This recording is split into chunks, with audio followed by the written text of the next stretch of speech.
Tu viens de subir une opération chirurgicale car l'on a eu à te diagnostiquer une grossesse extra-utérine. Heureusement pour toi, cette dernière s'est déroulée dans de très bonnes conditions.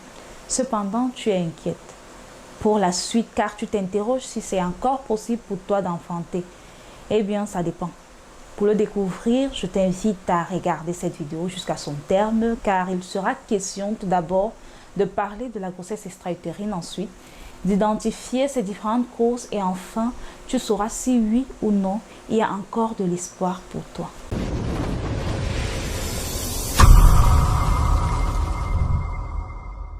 Salut, j'espère que tu te portes bien. Si tu es nouveau sur cette chaîne, permets-moi de me présenter. Je suis Letty Déby, sage-femme de profession. J'accompagne les femmes sur le plan psychologique et physique avant, pendant et après leur grossesse. Permets-moi également de te souhaiter la bienvenue sur cette chaîne YouTube qui traite plusieurs thématiques, notamment la gynécologie, la pédiatrie, la vaccination, la sexualité, l'alimentation, la contraception, l'allaitement. Si l'une d'elles te parle, alors n'hésite pas de t'abonner, de cliquer sur la cloche de notification afin de recevoir les nouvelles publications. C'est quoi la grossesse extra-utérine?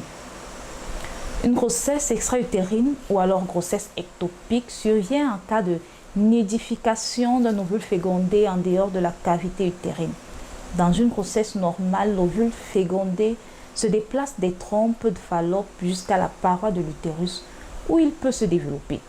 En cas de grossesse extra-utérine, l'ovule s'implante avant de parvenir à l'utérus.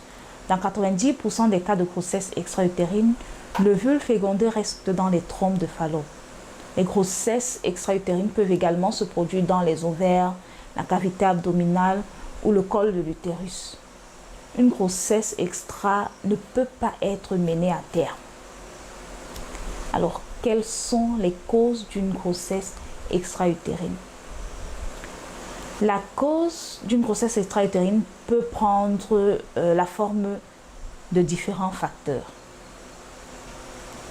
Une anomalie des trompes de Fallope qui peuvent être congénitales ou alors séquelles, avec obstruction de la trompe empêchant le passage de l'ovule qui ne peut pas migrer vers l'utérus.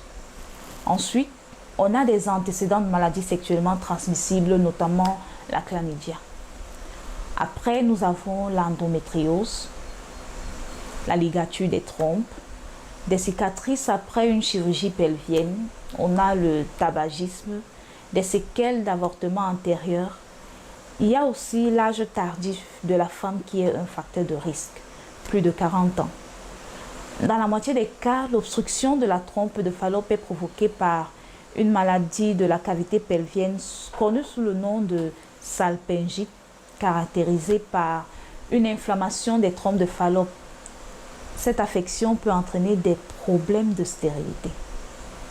Alors, quels sont les signes et les symptômes d'une grossesse extra-utérine? Aucun symptôme n'est spécifique d'une grossesse extra-utérine. La présence d'un de ces symptômes ne signifie pas forcément la présence d'une grossesse extra. L'existence de facteurs de risque de grossesse extra augmente la probabilité de grossesse extra. Certains signes peuvent parfois manquer au tableau clinique global. Chaque signe a une valeur plus ou moins probable. Nous avons le retard des règles, les métrorragies qui sont des saignements génitales, peu abondants de couleur marron. On a également les douleurs pelviennes latéralisées au niveau du bas-ventre, d'intensité variable, d'apparition progressive ou brutale en coup de poignard.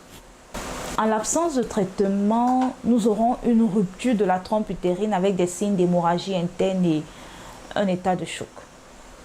On a des malaises. On a l'absence de retard des règles, mais les règles sont d'aspect ou d'abondance inhabituelle. Tous ces symptômes peuvent se produire entre 3 à 6 semaines de grossesse.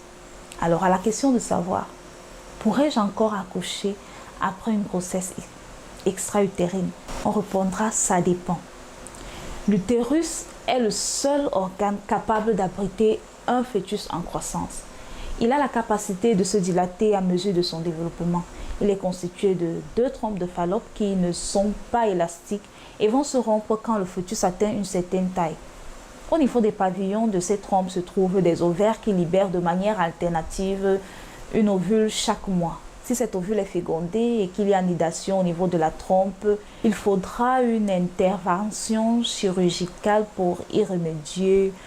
Au pire des cas, il faudra sectionner cette trompe si elle s'est rompue du fait de l'augmentation de l'ovule fécondé. Ceci dit, il vous restera une trompe qui fonctionnera à merveille. Et donc, oui, vous avez encore des chances d'enfanter. Sauf que vous êtes à risque de contracter à nouveau une autre grossesse extra-utérine. Et si le processus se répète, vous vous retrouverez sans trompe. Dans ce cas, vous ne pourrez plus accoucher. En conclusion, la grossesse extra-utérine est une urgence chirurgicale.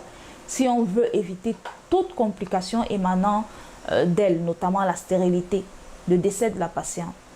Toutefois, il est possible d'enfanter plusieurs fois et mener ces grossesses à terme si la prise en charge est rapide. Mais avant cela, je vous conseille d'effectuer un ensemble d'examens afin d'éliminer les différentes causes comme les infections à chlamydia et aussi une échographie afin d'éliminer toute malformation tubaire.